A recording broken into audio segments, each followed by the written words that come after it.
1991 की नई आर्थिक नीति, जिसमें लिबरलाइजेशन, प्राइवेटाइजेशन, ग्लोबलाइजेशन के बारे में हमने देखा। अब नई आर्थिक नीति की क्या प्राथमिकताएं हैं? डेविड वॉश ने कहा है, आर्थिक शिक्षा हमारे स्कूली पाठ्यक्रम का आवश्यक हिस्सा होना चाहिए, ताकि यह केवल धन वालों के बच्चों की शिक्षा होकर नहीं रह जाए। अर्थात इस प्रकार शिक्षा दी जानी चाहिए, अमीर हो या गरीब हो, सबको शिक्षा एक जैसी मिलनी चाहिए। भारत की नई आर्थिक नीति के द्वारा किन चीजों को प्राथमिकता दी गई है? उसमें पहला है आधुनिकतम नवीनतम तकनीक का उपयोग करना। पहला ये है कि नई नई टेक्नोलॉजी का यूज होना चाहिए। जो भी हम पुराने तरीके से काम कर रहे होते हैं, उस तरीकों में सुधार करना, धीरे धीरे आगे बढ़ने का काम आर्थिक नई नवीनतम नीति के अनुसार होना चाहिए। राजकोषीय घाटे को न्यूनतम करना। राजकोषीय मतलब सरकारी खजाना। जब हम एक्सपोर्ट ज्यादा करते हैं और इंपोर्ट कम करते हैं तो हम पक्ष में रहते हैं, हमें विदेशी मुद्रा मिलती है। और जब हम ज्यादा आयात कर लेते हैं विदेशों से और एक्सपोर्ट कम करते हैं तो फिर हम अपोजिट साइड में रहते हैं, हमें भुगतान ज्यादा करना पड़ता है। तो सरकार का जो राजकोषीय घाटा है वो ज्यादा नहीं हो, उसको कम करने का प्रयास किया जाता है। उत्पादकता में वृद्धि करना इस नई आर्थिक नीति की प्रमुख विशेषता है। प्रोडक्टिविटी को बढ़ाएं, योग्यता को बढ़ाएं, ज्यादा से ज्यादा उत्पादन हो। जितना ज्यादा उत्पादन होगा उतनी ही ज्यादा वृद्धि होगी। उत्पादन क्षमता का पूर्ण उपयोग करना। जितना हम उत्पादन कर सकते हैं उनका पूर्ण क्षमता से उपयोग करना इस नई आर्थिक नीति की विशेषता है। कोई भी साधन संसाधन आपके पास है, वो साधनों का पूरा पूरा उपयोग होना चाहिए। जो क्षमता है उस क्षमता के अनुसार पूरा उपयोग होना चाहिए, जिससे उत्पादन में वृद्धि होगी, सुधार होगा, उत्पादकता बढ़ेगी। तत्पश्चात रोजगार योजनाओं को क्रियान्वित करना। नई आर्थिक नीति की विशेषता यही है कि ज्यादा से ज्यादा उद्योगों का विकास होगा तो ज्यादा से ज्यादा लोगों को रोजगार मिलेंगे, और भी ऐसी योजनाएं बनाई जाए जिससे अधिक से अधिक लोगों को रोजगार मिल सके। शनै शनै सहायिकी कम करना। अर्थात जो सब्सिडी है, सब्सिडी मतलब फ्री में जो चीजें दी जाती, उसको धीरे धीरे कम करना। क्योंकि सरकार जब सब्सिडी देती है तो उससे सरकार का भी नुकसान होता है। सरकार के पास आय कहां से प्राप्त होगी? हम ही लोगों से प्राप्त होगी, कर के रूप में, शुल्क रूप में। और सरकार के पास जब पैसा होगा तो ही वो हमारे ऊपर जन कल्याण में खर्चा करेगी, देश की सुरक्षा के खर्चा करेगी। इसलिए प्राथमिक नीति ये है कि जो सब्सिडी है उनमें धीरे धीरे कमी की जाए, एक साथ बंद नहीं की जाए, धीरे धीरे उनमें कमी होना चाहिए। बैंकिंग क्षेत्र का विकास करना। देश की अर्थव्यवस्था में सबसे ज्यादा गति प्रदान करने वाली अगर कोई संस्था है तो बैंकिंग है। जितनी जितनी बैंकें खुलती है उतना ही आर्थिक विकास होता है, नए लोगों को रोजगार मिलता है और लोग अपने बचत को वहां जमा करते हैं। वो बचत के रूप में पूंजी इकट्ठी होती है जो काम आती है देश के, और आगे उन व्यक्तियों को पैसा उपलब्ध होता है जिनको ऋण के रूप में वो राशि प्राप्त करनी होती है। तो बैंकिंग क्षेत्र में विकास करना इसका उद्देश्य है। बीमा क्षेत्र में सुधार करना। अभी समय हम देख रहे हैं कि वर्तमान समय में बीमा कंपनियां बहुत जोर शोरों से मार्केट में आ रही हैं। हर कंपनी बीमा के क्षेत्र में आगे उतर रही है, क्योंकि बीमा कंपनी के द्वारा यह आश्वासन दिया जाता है कि अगर कोई घटना घटित होती है तो उसके बदले आपको क्लेम दिया जाएगा। इससे बहुत गति प्रदान हुई है। एक मानसिक जो दबाव लोगों में वो खत्म हो जाता है। एक सुरक्षा मिल जाती है कि अगर कोई हानि अगर होती है, उस हानि के द्वारा हमें सुरक्षा प्राप्त हो रही है। इसके लिए बीमा कंपनियां जब मार्केट में उतरती हैं, बीमा कंपनी अपना काम करती हैं, सेवाएं देती है, प्रतिफल लेती है, आय के रूप में राशि प्राप्त होती है और इस क्षेत्र में भी विकास होने से लोगों को रोजगार मिलता है और व्यापारिक क्षेत्रों का भी विकास होता है।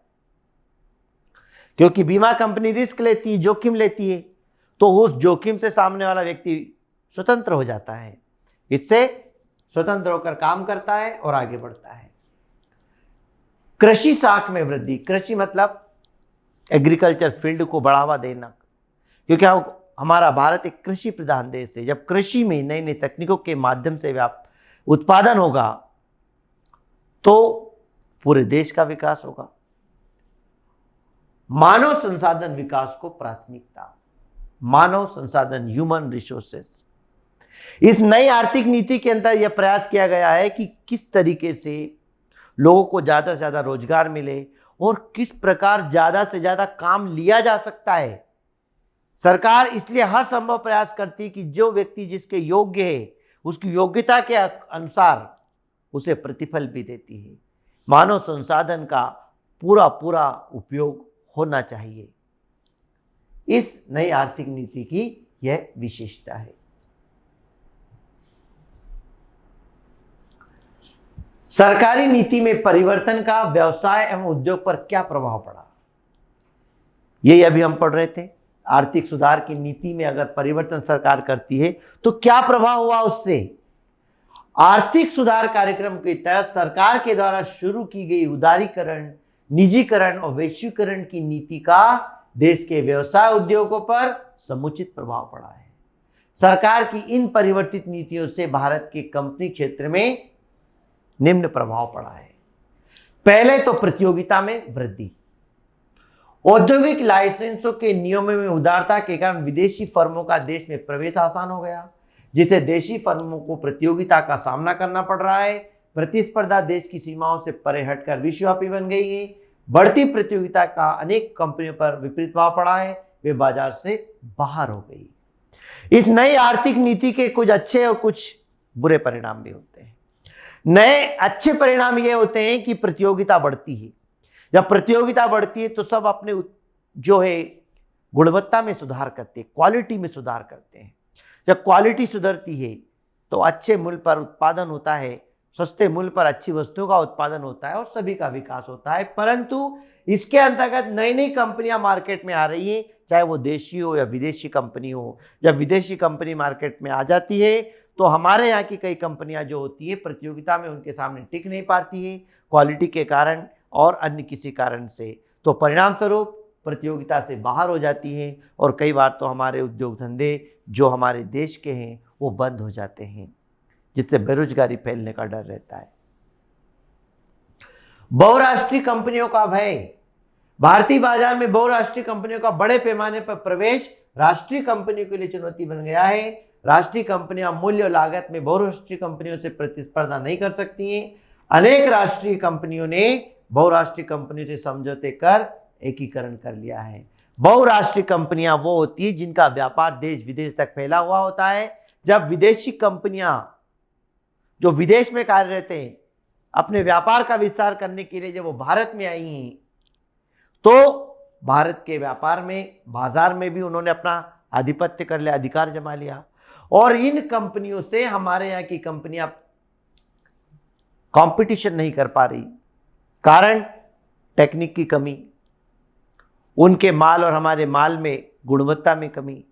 तो इस कारण से हमारे यहाँ की कई कंपनियां या तो बंद हो जाती है या उन कंपनियों के साथ एक हो जाती है, अमलगमेट हो जाती है, तो जिसके कारण हमारे यहाँ की कंपनियों को नुकसान भी होता है।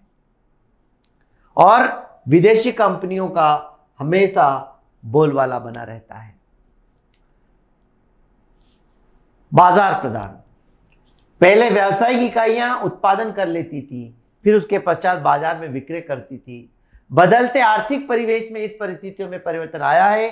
अब व्यवसायी इकाई पहले बाजार का अध्ययन करती है, फिर वस्तु का उत्पादन करती है। अब ग्राहक जैसा चाहते हैं वैसा ही उत्पादन किया जाने लगा है। मार्केट ओरिएंटेड है आज का जमाना।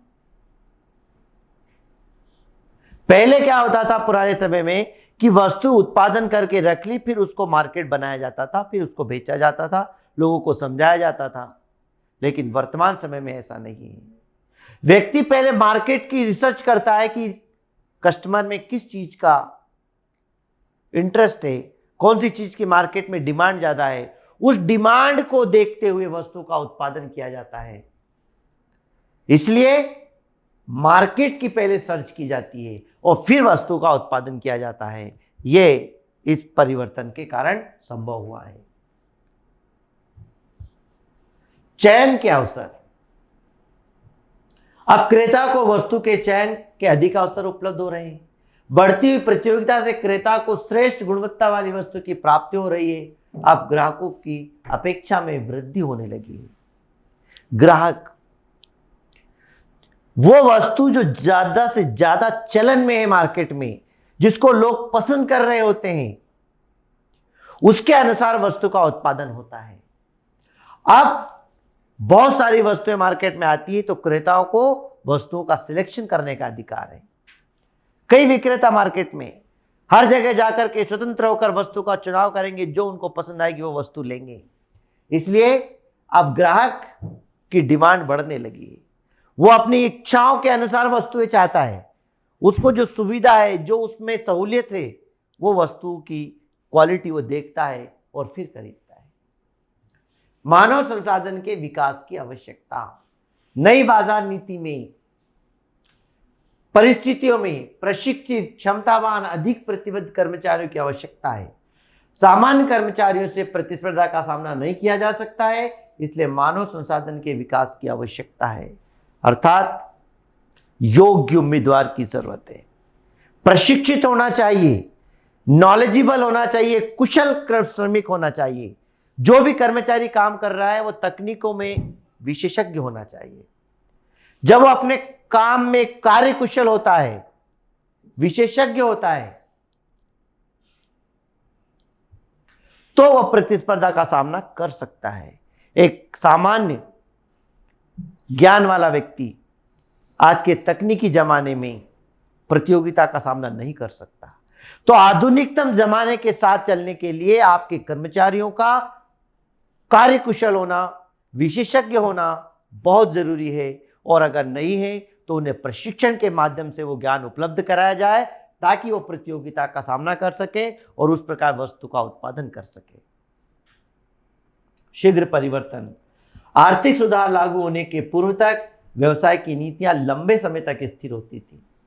बदलते व्यावसायिक वातावरण में व्यवसाय को अपनी नीतियां बाजार के अनुरूप शीघ्रता से बदलनी पड़ती है। अर्थात लंबे समय तक कोई भी चीज नहीं रहती, परिवर्तन होता रहता है शीघ्र अतिशीघ्र। इसलिए जमाने के साथ चलना पड़ता है। जैसे जैसे परिवर्तन होता है उस व्यावसायिक वातावरण के अनुसार हमें परिवर्तित होना पड़ता है, इस नए आर्थिक नीति के कारण।